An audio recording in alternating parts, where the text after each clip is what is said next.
right, yeah, let's change.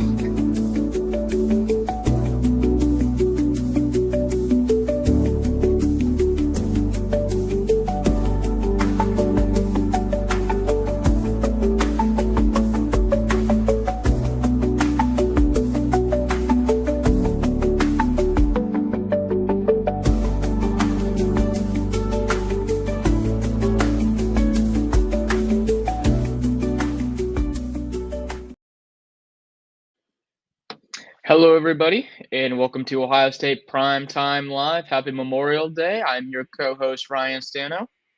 And I'm Garrison Gaddy.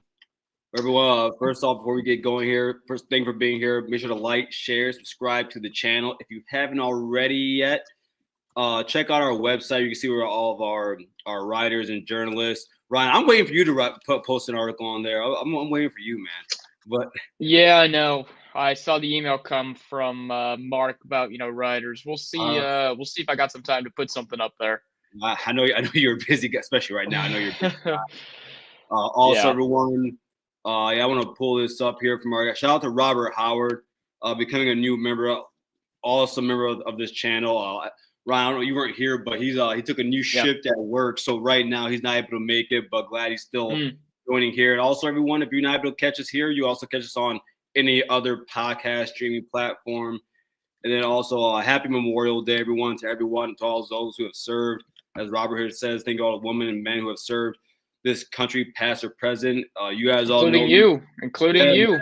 Yeah, man. Semper Fortis, everybody. To all my Navy guys, to all you Marines, to all you Air Force. Backpackers aren't, no, but honestly, though, thank you for all those people that have given their life. I come from a long line of Navy, from World War II until now. A lot of Air Force, a lot of Army. My uncle country was in Afghanistan for a long time. So got to see all that fun stuff. So yeah, man, appreciate that, everyone, and yeah, let's get going. Yeah, I mean, did you do anything special for your Memorial Day here earlier today? Dude, well, yeah, we celebrated yesterday, my family. Okay. Dude, it was a lot of grilling. I probably had, dude, it was bad. You ever know you eat too much and your stomach is just it's real uncomfortable. You can't even like breathe, and when you sneeze, it hurts. Like I think I ate two small birds, a burger, some prime rib, and I ate like 5 or 6 ribs. And the beer and whiskey didn't help my stomach either. So yeah, but it was fun. And then today, and it was like 75 today over in Michigan. I don't know what it was in Ohio, but no, I just sat outside, man, and relaxed. How about you? I was actually at a bachelor party all weekend. So for one of my guys, Nice. in his wedding earlier. His wedding later in August. So we tore it up for the weekend. Just got back this morning, so it's a little tired today. Got to be honest, but that's the price of hitting things heavy on a nice long weekend for a bachelor party. But it's been good. It's been good.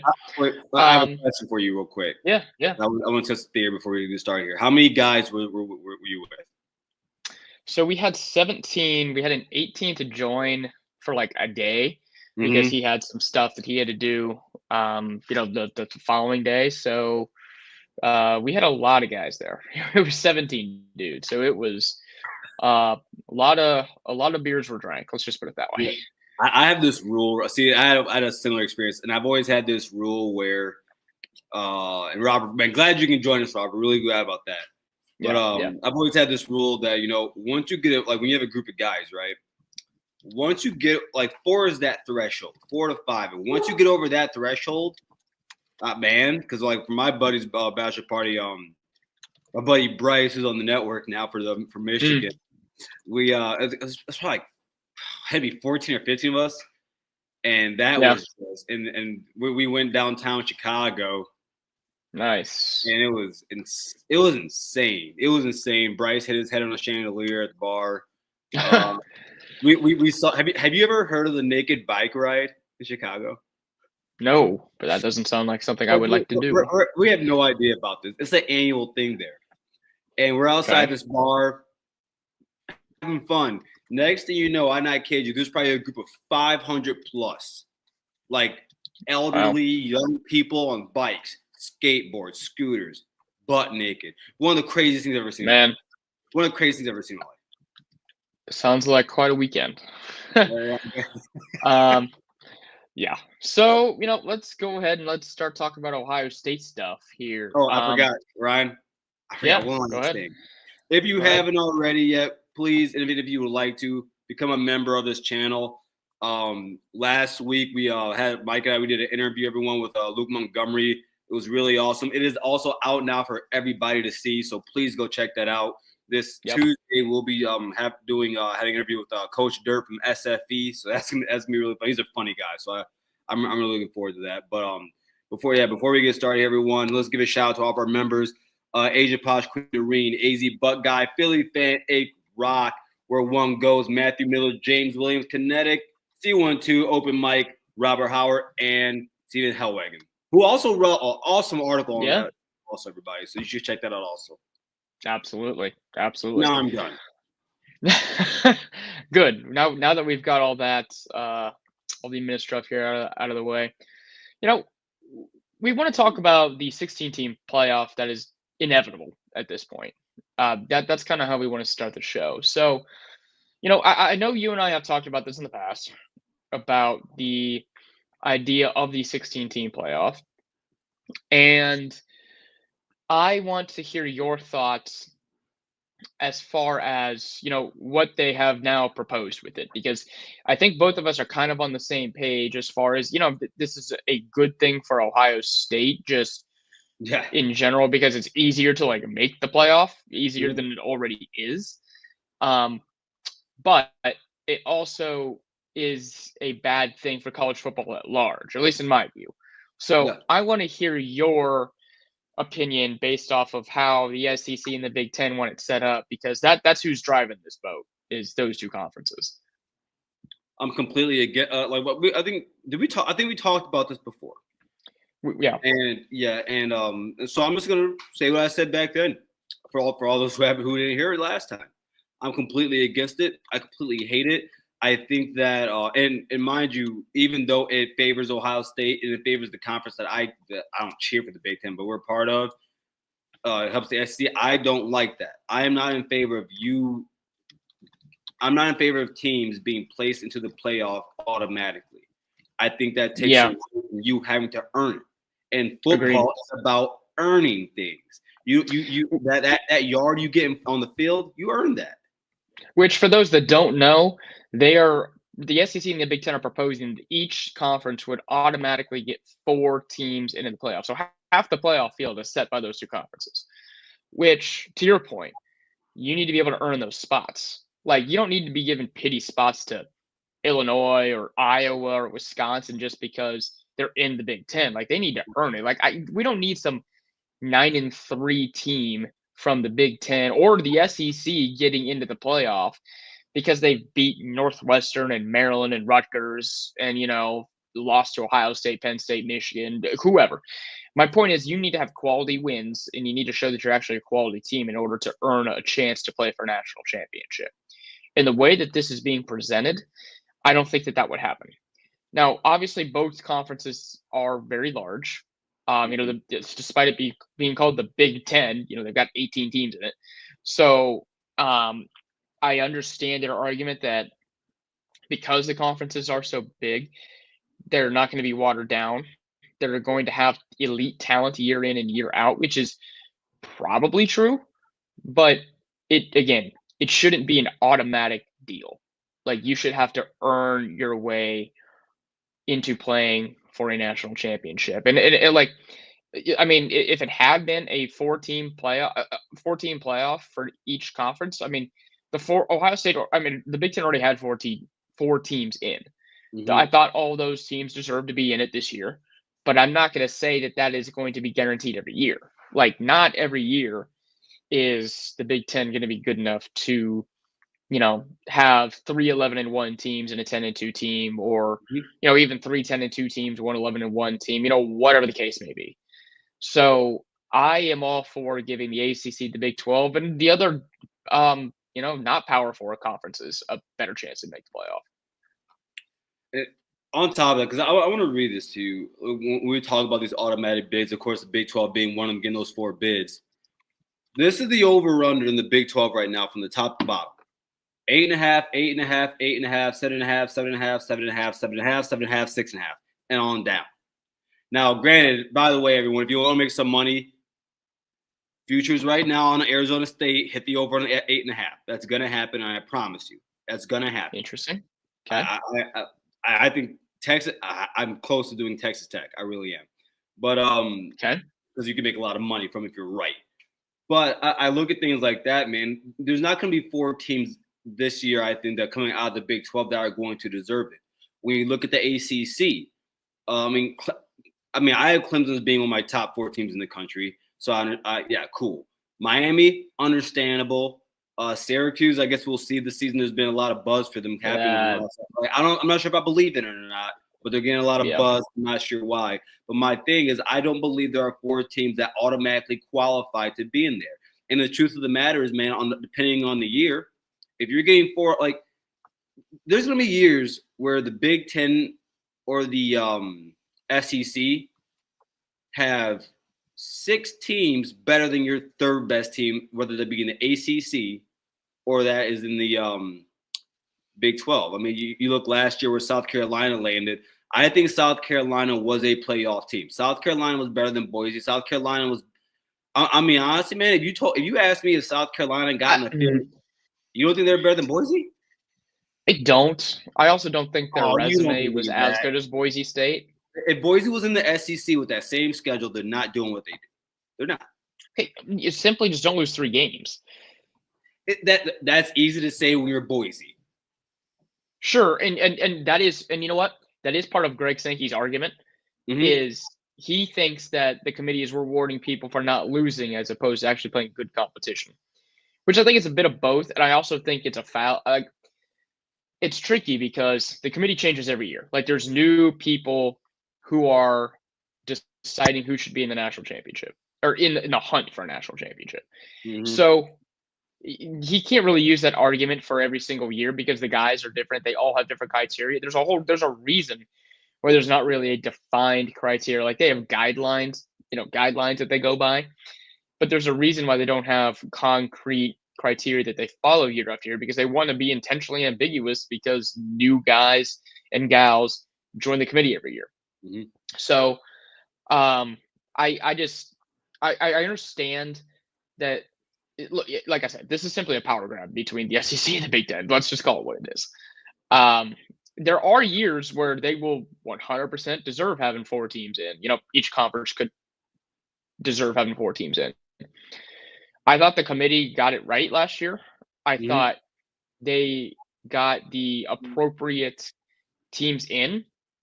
I don't see, and I mean, that's the whole reason why the SEC wants to push this, so they can get more money, more revenue, have more teams in. They didn't deserve to have 4 teams in last year. I don't think South Carolina or Alabama or Ole Miss deserved to be in. Those teams had some bad losses, and they weren't. Their quality wins weren't exactly multiple bad losses, and their quality wins weren't good enough to override those bad losses. So you've got to take the good with the bad. What do you think are the benefits of it outside of money? I was just saying that's the biggest benefit for them is getting the revenue. I honestly, you could say from a college football fan perspective, from just a pure fan, the only other benefit is just more games. Like, you get to watch more games from what theoretically should be the best teams. Like, they are playing, they're putting matchups from teams that are in the best conferences that don't normally play each other. And it gives us an opportunity to watch more quality football. However, I can think of more detriments than I can positives for this format, quite frankly.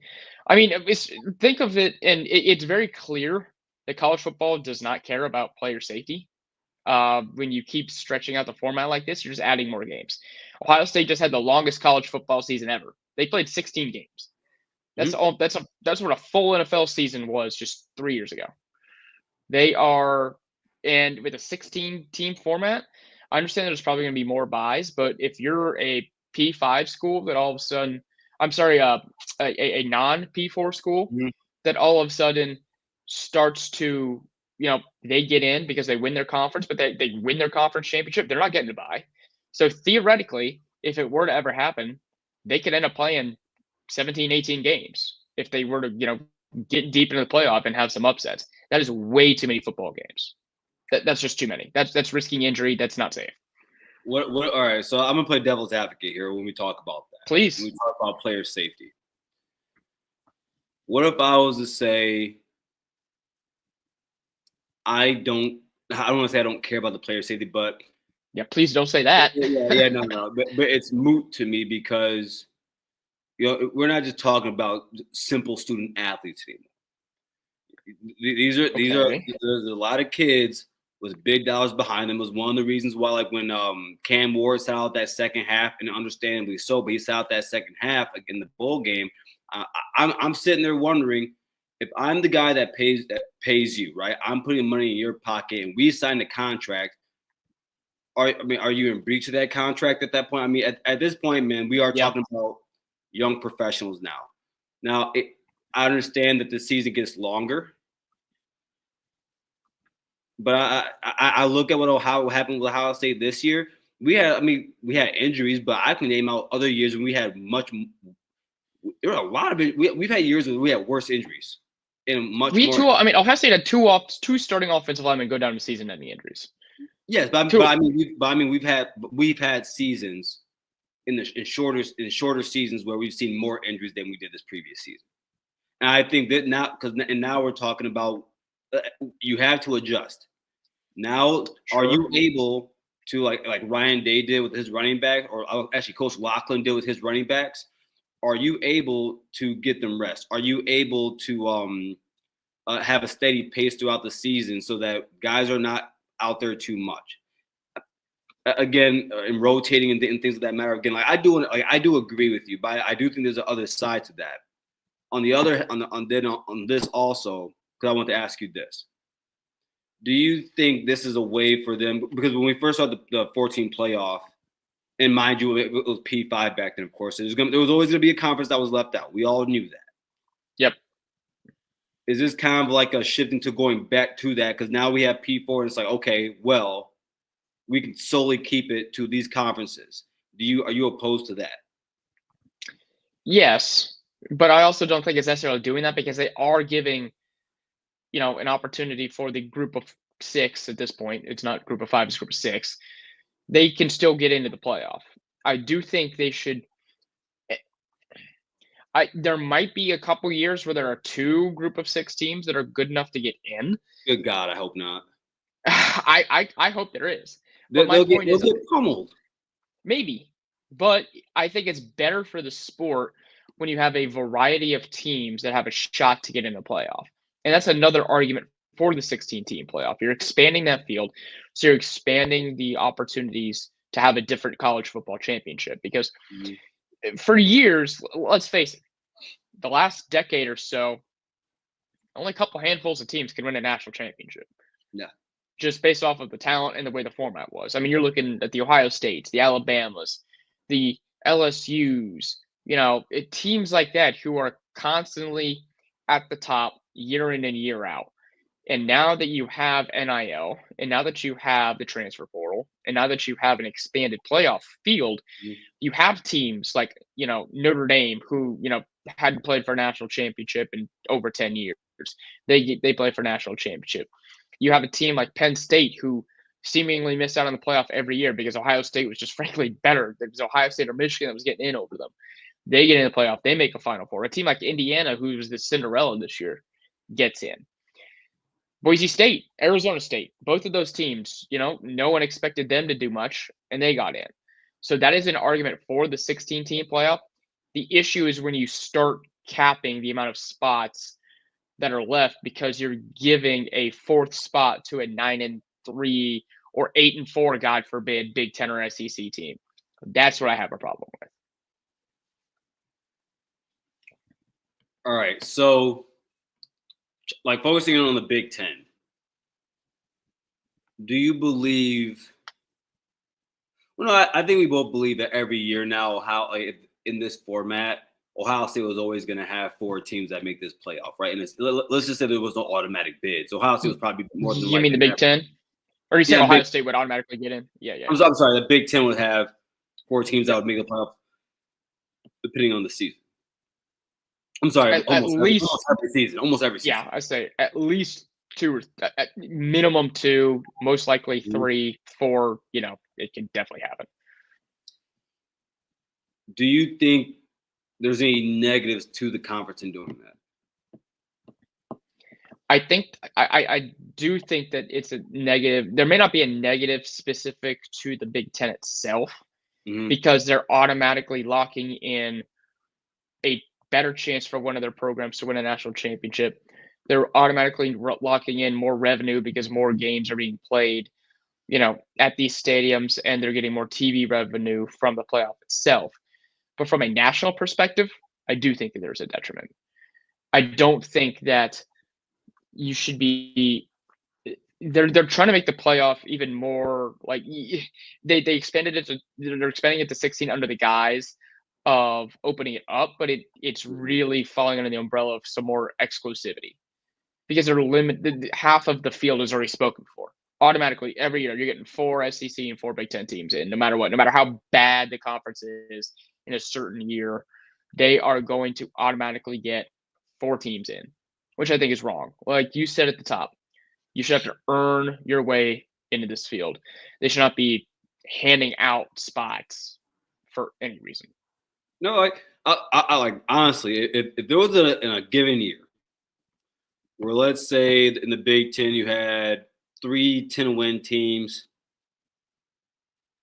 an 11-1 team, and a 9-3 team, and then maybe a 12-0 team, like it's just it was a really good type of year.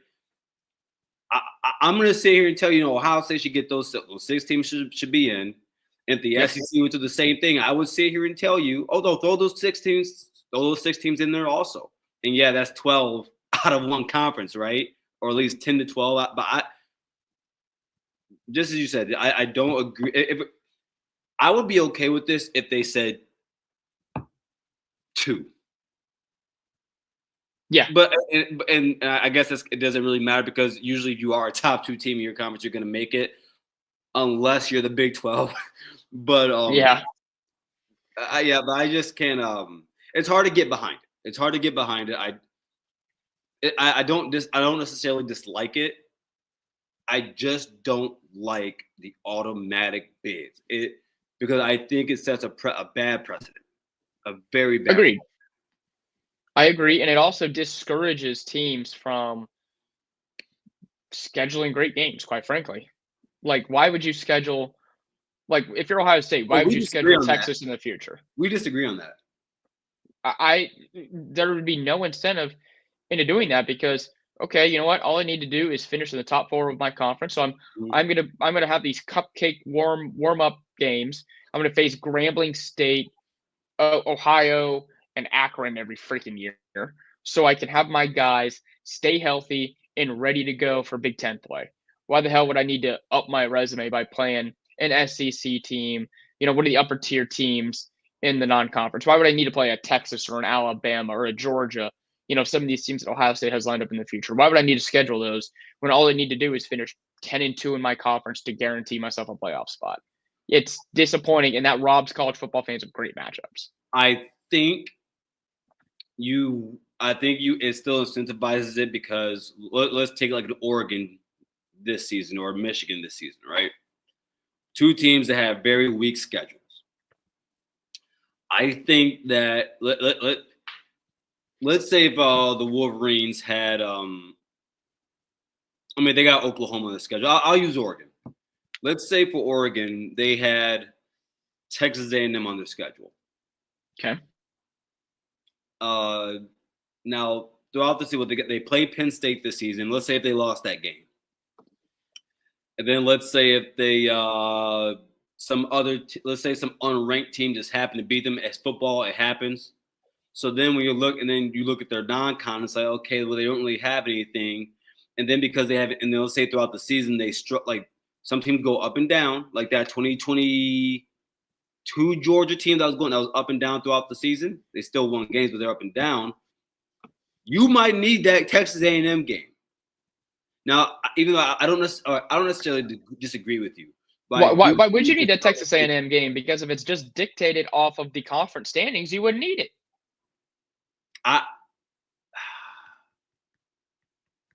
Then why would you need to play that? Because that's just risking more injury, another non-conference loss. Why would you need that?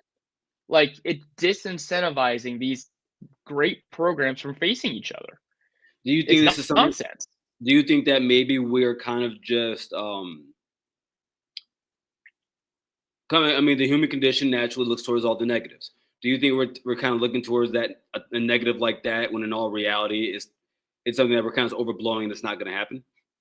We're just really no. I mean that specifically no. Because some programs have already indicated that they're going to start moving up that way. I mean, I already mentioned it. Greg Sankey already brought up that comment. Like, he already made a comment about that. So the SEC is likely going to start. Like, I wouldn't be shocked. Ohio State has, after they play Texas these next couple of years, they have Alabama coming up. I wouldn't be shocked if Alabama pulled out of that game. I don't want to hear that from Greg Sankey. For most of my life, if not all, in Week 11, I see what the SEC plays.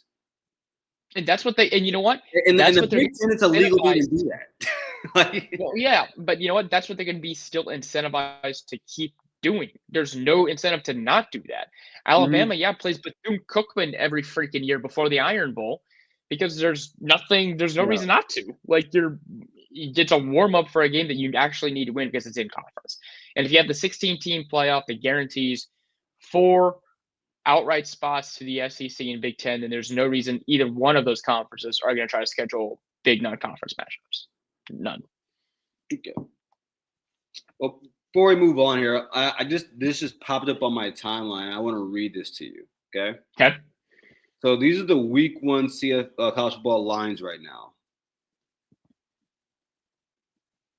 And I want to know, as of right now, what do you think happens? So Nebraska. I was going to say, but hold on. Did you have? So are you going to ask me Ohio State's? Because I do want to guess the Ohio State Texas line. I'll give you that one last. Okay. Nebraska 6.5 against Cincinnati. Okay. Auburn 2.5 at Baylor. Georgia Tech 3.5 at Colorado. I think that's entirely too low. I think Georgia Tech's going to run them out the building. I don't know. That's a road game. It depends on what time that game's played. If it's a night game. Colorado. Yeah. Tennessee 12.5 against Syracuse. That seems high. That seems high. Utah, especially who's Tennessee's quarterback going to be? I have no idea. And that's what's crazy. Exactly. Yeah. Utah 3.5 at UCLA. Okay. Alabama 12.5 at Florida State. Yeah. Yeah. Clemson -3 against LSU. This can be interesting. I would stay away from that game. I would stay. Oh away. Yeah, I'm not.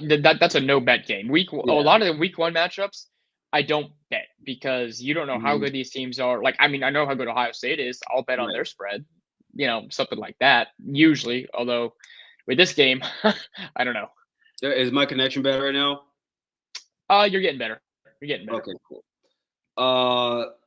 This seems high to me. South Carolina 9.5 against VTech. That seems about right. I don't think Virginia Tech's gonna be very good. You like that one? All right. Notre Dame 2.5 at Miami. That seems high, actually. Yeah. That's rough. North Carolina 1.5 against TCU. We'll see about that in a month, whether or not they still got a head coach. We'll see about that. Jordan might be doing some stuff. Now, what do you think Ohio State says? I am going to say Ohio State -3.5. 3. Okay. Well, I think that's I think that's appropriate. trying to do the math in my head. I think you get That's essentially Vegas saying that's a Ohio State pick'em. wins because it's home field. Well, that's a pick 'em because I think you get 2.5 for being at home. Yeah, it used to be 3, but things have Yeah. changed a little bit in the last few years. No, yeah, but I mean, I think it's a fair line. What do you think? I think it's fair. Especially for what I think is going to happen in the game, and at least in the second half. Yeah. Yeah, I mean, those two teams, they're probably going to be in the top 3 in the preseason polls. Definitely top 5. I would say Yeah. both top 3. I mean, Yeah. they both have the best preseason odds to win the national championship. So, that would make sense that they're both, that the line's that close for that game. Well, before we move on to the second half, everyone, get your business, product, service, or personal brand to the next level by partnering with the Voice of College Football. Let's discuss how you also can reach your target market. Check out the experience of one of our current partners, that being Win Agency, here on the screen. We are here to deliver for you. Contact us at sponsorships@vocfb.com. Again, that's sponsorships@vocfb.com today. You can make a difference here at the Voice of College Football. Use the Amazon link. Financially contribute to the Voice of College Football without spending a penny. Same shopping experience. It's easy. Go to any video on any channel. Go to the description section and grab the link right next to the capital letters that say Amazon. Use that link and Amazon will instantaneously convert to your account, settings, history, everything intact. Just like whatever link you use right now, no difference. Pay no attention to the product that you see right there. Just go search what you want. Don't forget the Amazon link. Thank you for your support. Sincerely, the Voice of College Football. All right, so I know the second thing we wanted to talk about is recruiting, because that's mainly what's happening around Ohio State this time of year. It's a big time for recruits. Late spring into early summer before camp season starts. And there's some guys that Ohio State is, that they're still trying to corral. In these next couple of weeks, they've got a lot of big time prospects coming in for visits. You want the list? Yeah, well, we'll get to the list. There's one guy in particular I want to talk about first, because he's someone Ohio State's trying to steal. And that's 5-star edge guy Richard Wesley. Wesley actually committed to Oregon just a couple weeks ago, just on May 10th. So this is a relatively new commit, but he has still decided to schedule official visits. He is not just limiting his official visits to certain schools. Like he's still visiting like 3 or 4 different schools, including Ohio State. And he will actually be on campus August 30th, which that is going to be the day of the Texas game. So he's going to be there for perhaps the biggest game that Ohio State plays this year. And that can be an intoxicating thing for a recruit, especially since the time of the game still seems to be a bit wishy-washy. So that can be a big-time environment that could sway a really big-time recruit. Mm-hmm. He's, like I said, he's a 5-star recruit. He is someone that Ohio State would love. He's out of Sierra Canyon, which for those who know anything about, basketball, that's where Bronny James went to. LeBron James's kid. That's that same high school. He's 6'5", 250. He's a big dude. He's a number 2 edge recruit in the country. And he actually reclassified. He initially was in the 27 class, but he reclassified to the 26 class. And he would certainly help Ohio State's issues of rushing the passer. So he is visiting, like I said, August 30th. I know that's not quite this weekend or the next couple weekends, but he's someone that Ohio State would love to have. What are your thoughts on Wesley? It was surprising. When it came, I saw I think it was 3 or 4 minutes after Hayes posted it, and I was like, whoa! I was like, whoa, what? It was shocking. Wasn't on my mind. Richard Wesley was on my mind, and then of course you see the date that he visits. Again, I wish this was a night game for those exact reasons. But I truly believe that this is going to be a moment for this can be a moment for Larry Johnson. Now, recently, I posted a video of a segment about Larry Johnson last week. Mm-hmm. And there was a particular person on there that was upset about how I was talking about Larry, and then he posts like what Larry had been doing over the last like 3 recruiting cycles. I don't think he understood that Larry getting 250 top defensive linemen is below what he's supposed to be doing. But but especially for the precedent that he set. Like he set his own precedent. Boom, exactly. But there's a reason why the kid still wants to take a visit to Ohio State. We've talked about Larry Johnson before, and I've told you at the end of the day, like he's in these battles for a lot of these high-end players. And it's because a lot of these players, these high school kids, still find value in Larry Johnson, and they like him. They truly do. They know his name. They know what he means to college football. He's a good coach. That can't be dismissed. Yep. But we'll see what happens. I'm going to highly assume that Matt Patricia is going to be a part of this. Ryan Day is going to be a part of this. Yep. This is not so if we weren't, we can't get mad if we don't land him. He's committed somewhere already. Yeah.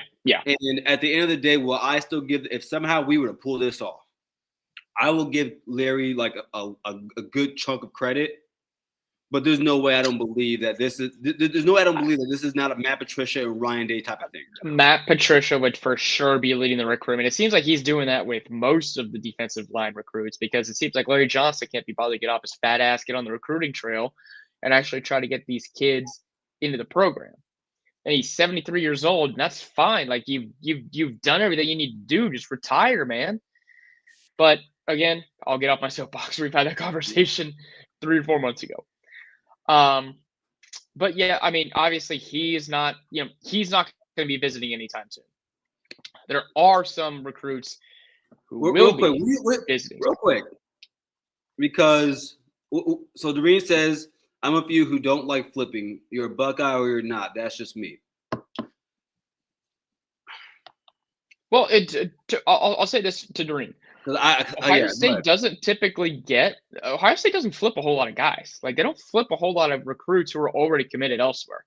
They've had some guys who have flipped from them, but they don't flip a whole lot of guys because they do kind of subscribe to that credo where either you like us on first blush or you don't. Like the most prominent recruit that I can remember Ohio State flipping here in the last few cycles was Jordan Hancock when he flipped from Clemson. So, again, and that was obviously a while ago. Hancock's now in the NFL, so they don't do this a whole lot. Well, with the last ones, they're Lincoln flipped. I'm talking about guys who like play. No, I know what you mean, but I mean, I'm generalizing the statement here. I do tend to agree with I've never been a big fan of kids who flip on a whim, right? But I'll say this, Doreen, as someone who's been through a recruiting process as a 17, 18-year-old kid, I barely know the girls I want to date. You think I know what college I want to go to? So I do align. I understand, and I somewhat align with your thinking. And Ohio State, as a program, in all reality, Doreen, they more so align with your thinking. They like Ryan just said. But please, Doreen, let me tell you right now, this isn't Boo Boo the Fool. This isn't some I saw was it last week when a bunch of Michigan fans were. I saw like a bunch of eyes going everywhere, and I'm like, oh dang, like who are they about to get? And then it's at the number 686 recruit. Yeah, some 3-star bum. Yeah, that's not what we're talking about here. We're talking about Larry Johnson getting a chance to get him another Jack Sawyer and JTT. That's the thing. So I can't be upset about it, but I do know what you're saying. Cause like, if a kid was like a Jaden Rashada, stay far away from that. Yeah, absolutely not. Far away from a recruit like that. Yeah, agreed. So we'll see what happens there. Obviously, there's a few months between now and the Texas game when he's going to be visiting, so we'll see. But there is another 5-star guy. I mean, heck, that will. Green, I barely know I want it for dinner every day. You want? I'm 32. Yeah.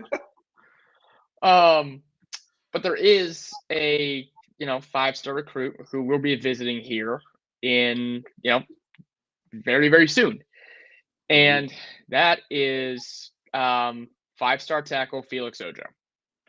And this guy, he's a big one. Ojo is the number 2 tackle in the country. He is only behind Jackson Cantwell. 247 Sports actually has him as the number 1 tackle by their rankings. Yeah. But he's the number 2 in the composite. And he will be visiting this upcoming weekend. And, right now, there's some who think he's going to end up at Texas, but his recruitment is still wide open. He is considering several schools, including, obviously, like I said, Texas, Ohio State, Oregon again, Michigan. He'll be visiting there too. So this is a pretty big visit that, he's got coming up, because after he visits Ohio State this weekend, he goes to Michigan the following weekend, Texas the weekend after, and then Oklahoma round out his visits on June 20th. He visited Florida last weekend. So, this is somewhat in that Tyler Bowen could really stamp his recruiting chops with. I mean, he's 6'6", 275. He's a big, talented dude. And he would be the first 5-star offensive line recruit that Ohio State has landed since Paris Johnson Jr. So this is someone I really want Ohio State to land after they weren't able to get Gainwell. What are your thoughts on Ojo? Do I believe we're going to get him? No. And that's just my honest opinion about why Ryan's looking at the tea leaves, trying to see the forest from the trees. But with that being said, nothing's impossible for the Ohio State Buckeyes. Nothing's impossible for the Ohio State Buckeyes. No, and based on what I've heard, they've got a better shot to land him than what people think. Well, this is why. Well, I'm being pessimistic. That's why I'm just being pessimistic. Okay. Because I'm trying not to get my hope. Like there's two. Oddly, there's two. Like in Wesley, like there are 2 positions on the team right now where I do not know if we can get the high-end guys, and that's offensive line and defensive line. But I do have a lot of confidence, and I just need to see it. Tyler Warren, I believe I think there's been a slow. Tyler Bowen. Tyler Bowen. I'm sorry, I said Tyler Warren. Tyler Bowen. Tyler Warren's now for the Indianapolis Colts. Let's go Colts. Yeah. Oh, shut up. But there's a slow trickle right now of I think for Tyler Bowen and his recruiting. And I think that I don't know if it's Ojo. There's a really good chance it could be like you said, because there's been I've been trying to stay pessimistic. You have been seeing, of course, you're bigger on recruiting than I am about, or more than I do recruiting. And so I trust what you're saying. But I do have more confidence right now than I would have in the last 2 years. Yeah. I have much more confidence in it. I think Tyler Bowen, again, I can he's been an offensive line. He was an offensive line coach, 7 years ago? Okay, fine. But the guy is a recruiter. So at the end of the day, and we have other assistants that help out the offensive line. So, but I do believe if we were to get Ojo, that's I think that would almost be the he might not finish as the highest ranked player in the class, but I think he's the jewel. I think he's the jewel of the class, unless we were to get because he's in a position of need.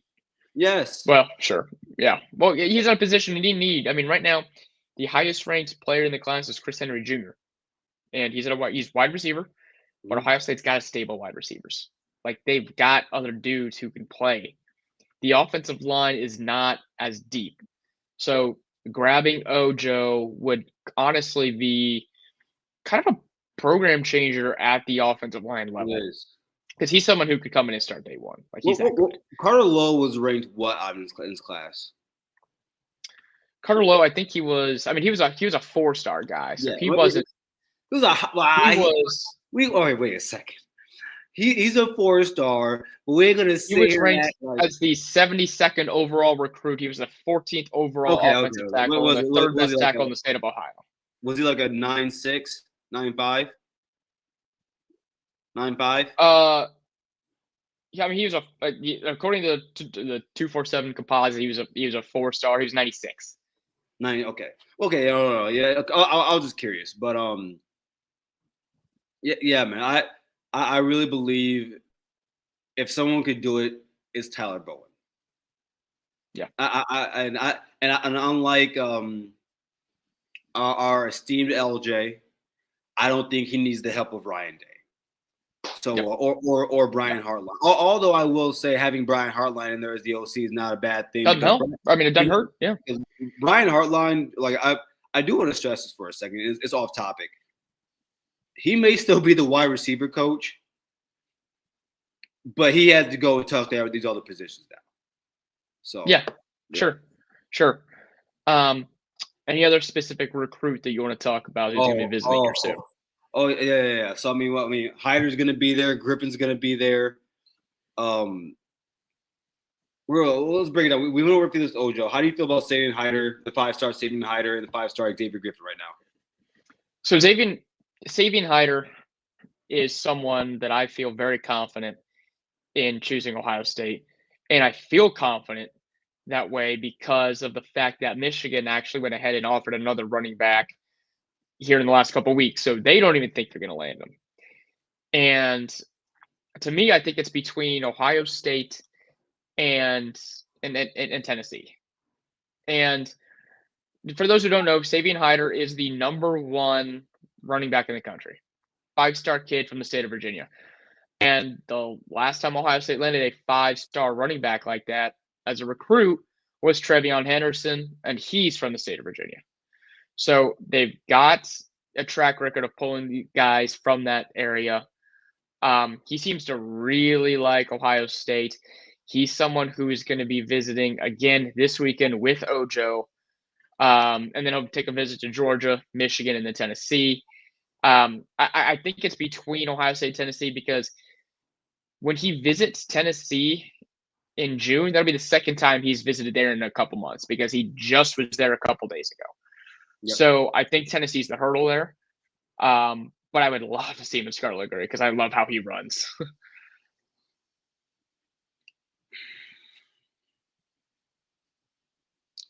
So I had a conversation with my guy Juju. He's a Wolverine fan, and he I forgot what running back he said. He thinks another running back is fits their system better, and I was like, I didn't know running backs had to fit systems. Yeah, come on. But he said that's why he would rather have him than Savion Hyder, and I was like, what you're basically saying is you don't think you guys are going to get him, so you're trying to pick another guy. That's exactly right. That's exactly right. Like, I'd rather you just say that. But the developed kid. Again, like I've played this position. I've studied this position for a very long time because I love running backs because it's the most instinctual position on the field. I would say it's that and linebacker. It's a very instinctive position. I mean, you get the ball. As soon as you get the ball, man, you're up against it. Someone can be in your face at that moment in time. You gotta make a move. I mean, I always one of the best plays I've ever seen by a running back. It was Beanie Wells in the game against Michigan, and as soon as he got the ball, he had a defensive tackle in his face, spun off him, just like that. He's every running back can't do that, or most running backs can, but he not in the elite level. And I think he can do that. He's strong. I think he has. I wouldn't call him. I don't think he has elite speed, but I think he has good football speed. And I don't need my running back. He's got breakaway speed. Like once he gets past that first level, he can take it to the house. Yeah, he's got a second gear. He's got a second gear, which is really important. So like when I watch him play, man, I watch it. I'm like, man, like, you know, he's not 5'9". He's not 170 pounds. We're talking 6 foot, 200. Like it's the type of kid you want. I mean, you look at your broad shoulders, big chest.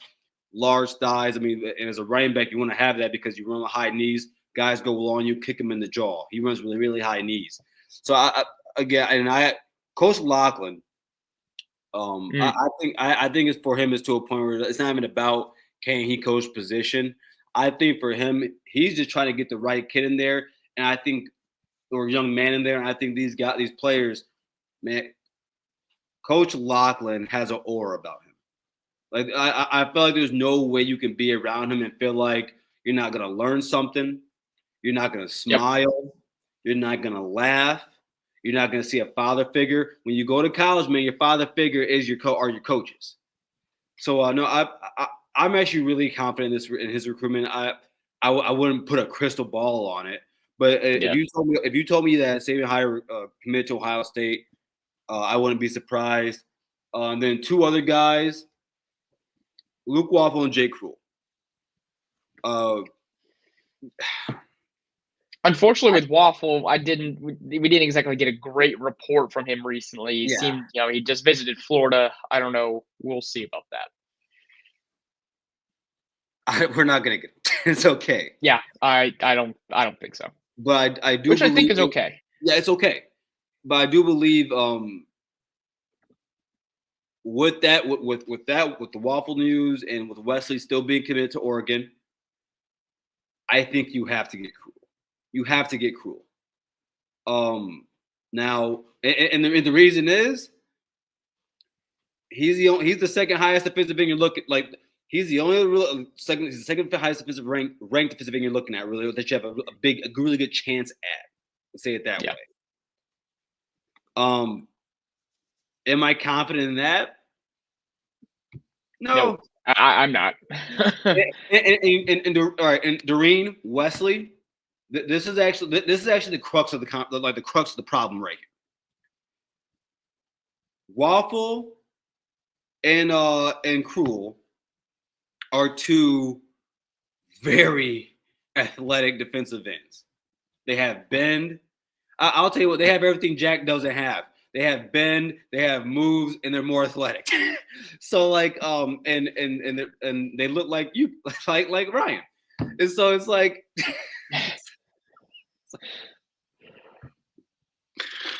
I can't help myself. That's one way to put it. Yeah, they're Caucasian. So but they're really good athletes. Like they're actually no. They're elite athletes that can be built. They're good athletes. Having better elite size because these are guys that are going to get bigger when they get into college. So if we are not able to pull that down, look, dude. This is why our problem is with LJ. And I'm going to say what I said last time. This is not me bashing him. This is not me coming for his job, even though I think our defensive line coach is in Texas right now. And Clark. Yeah. But these are the moments where he has to perform. You know what, Ryan? I think I might have this. And I'll let you talk about them real quick. I'm going to pull this up. Okay. No, you can talk about it. I'm gonna pull this up. Yeah, no, I'm gonna. So, I feel better about a chance of landing Cruel than I do Waffle. Yes. And so to answer here, Wes, you asked, where we hear that we're out, Ohio State have a shot at Waffle. They still do have a shot, but he just visited Florida. And according to Steve Wilfong, of On3, he really loved his visit to Florida. And he said, I could see myself playing at Florida. You don't have players coming out and saying that for no reason. So, and he's got visits still. Obviously, he's visiting Ohio State this weekend. Then he's got visits with USC, Penn State, and Texas after that. So, they've got some of the all the big guys are going after him. And it's not just his visit to Florida that gives me pause. It's the fact that over the last couple of years, the track record of Larry Johnson landing these kinds of guys just hasn't been high. So that's why our confidence is so low, because in the past it was like, okay, yeah, we're getting JT Tuimoloau. We're getting Jack Sawyer. We're getting Joey Bosa, Nick Bosa. Like, these are guys that we just have come to expect to land. And we felt good about that because Larry had a track record of landing those guys. Over the last couple classes, they've been striking out on those guys, as Garrison mentioned before. So that's why our confidence level is much lower than what it does. And here you go. Here is something that tells that exact story. Yeah, so I'm gonna read this. So he says this, and he's talking about me. He says this dude is just yapping, laughing my ass off. The RB, LB, and O-line coach aren't recruiting better than LJ, which is crazy to say. Crazy to sit here and lie and say that James Laurinaitis, Coach Lachlan, and Tyler Warren, as of today, are not recruiting better than him. Yeah, that's just not true. And so he says Tyler, and that's why I said Tyler Warren. I was thinking about that, but Tyler Bowen has only landed 2 Ohio linemen and hasn't won. Yeah, which is funny because he says Tyler Warren in there, so he doesn't know. No, that's what I was thinking about. I was thinking about this post and in his comment. He says, and he hasn't won a national battle. LJ, when was the last time LJ won one? A big one. Yeah. LJ's top 2 recruits for 2025 cycle are higher than Dean Laurinaitis' recruits, and to pop off like he's over a 3-star is goofy. Okay, so read this list. 2022, 4 top 150 players. 23, 3 top 150. 2024, 250, and last year 2 top 150. Do we see the trend? Do we see the pattern? It's funny that he had to put 2 of the 2 of all of a sudden he changed it to 250 instead of 150. He had 150 for all the others. And he's like, oh wait, 24. We didn't land many. We didn't land like that, so I gotta put 250. The only person on the roster who could say the same as Hardline, and he didn't retain a single recruitment in 2022. Do you believe today LJ to be a better recruiter than Coach Wall? No. And that lies the problem with LJ. So like I understand, like look, man, I'm gonna say the same thing I said for Jack Sawyer and Ohio State players. I said this for a lot of fan bases. I understand that when it comes to our teams, we're really invested. We love who we love. I want to be clear. That guy he was also wrong about the Laurinaitis thing from last year. Laurinaitis' recruits at the linebacker position last year, he had Riley Pettyjohn, who was a 4-star recruit who was the highest ranked of any linebacker and or defensive lineman from last year's class, and then he also had T.J. Alford as another 4-star kid. Freak athletes. And Larry Johnson had Zion Grady, who I've got high hopes for, 4-star recruit. He's rated just below Riley Pettyjohn in this class. And then I'm scrolling, and then Jarquez Carter, who is a 3-star guy. And then Trajan Odom, who is a 3-star guy. So I'm not really sure where he thinks those guys, are there.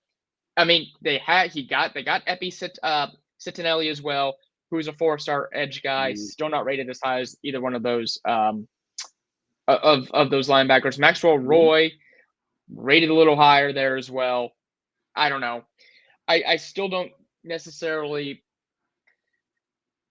Last year's recruiting class, he at least fixed the depth problem because he wasn't landing enough guys. So I give him credit for that. I just think like. No, go ahead, Ron. Finish off. Yeah. It's just the high end guys.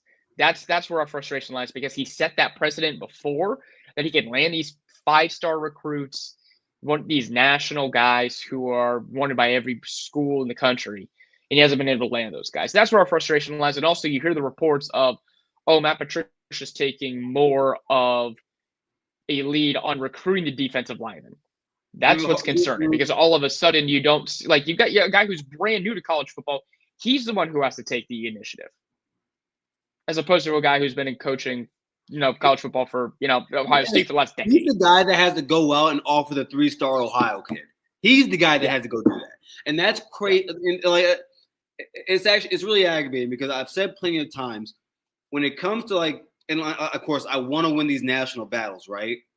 Yes. But when I see a 6'5", 320-pound defensive tackle in the state of Ohio. I don't give a damn what his ranking is. Yeah. Bring him in. Bring him in. You think you're the coach that you are? Coach him up. Because Agreed. I asked this question last week or 2 weeks ago, and I said, what it was last week. I asked, with understanding that, what's his fuck in Happy Valley? I don't know, Jim Knowles. With him basically forcing us to have our defensive linemen play a type of contain. Do you really believe that LJ got every ounce out of JTT and Jack Sawyer, two top 5 recruits in the nation? I don't think so, but I will say this. I'm sorry, Rod. Do you know how rare it is to get 2 guys in the same position in the same class to your program? That's not easy to do. Yeah. And he deserves credit for landing those guys. And I'll say this. He does have a track record of developing some really – I mean, the Bosa brothers, Chase Young, Tyquan Lewis. We can go down the list of defensive linemen that he has developed into really good players and also first-round picks. However, those were 5-6 years ago when the college football landscape was much, much different. We now have NIL. We now have a 12-team college football playoff. There are a lot of different rules that it just doesn't seem like Larry's adapting. That's, I think, the issue that we have is he doesn't seem to be adapting with the times when the rest of the coaches are able to. And if he's able to get like a Richard Wesley or some of these other guys, then yeah, we'll give him all the credit in the world. Oh, that's funny. He's a new whooping boy. Oh man, but yeah, it's just and again, do we as Ohio State fans have an insane bar? Oh yes, of course. Hey, I'm sorry, bro. I was born in 1993. I'm living through the golden era. It is what it is. But Ryan, no, I was gonna ask you, is there any other recruits that you want to talk about here before we jump on out here? Nope. No, I was gonna say a few things. Again, everybody. Thank you for showing up here. Real quick, I do want to post this. Guy of mine, Marmar, last week lost his eldest son to gun violence.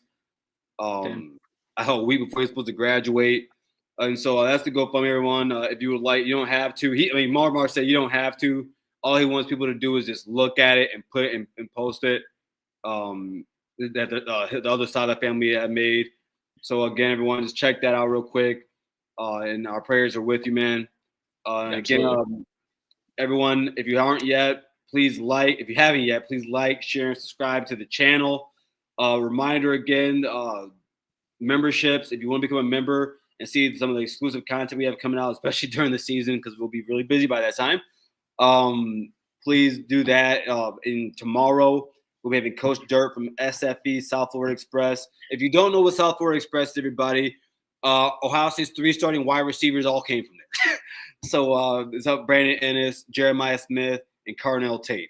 So he'll be here tomorrow. Is that any good? Huh? Oh, is that any good? Is that any good? Yeah. Like KDW. Like just a few names. Yeah. But and also the Luke Montgomery interview, everybody, is out. You should definitely check it out. I'm not gonna lie to you. I was taken aback a second when you said, "Yeah, I looked at the portal." I went, not my favorite Buckeyes. Yeah.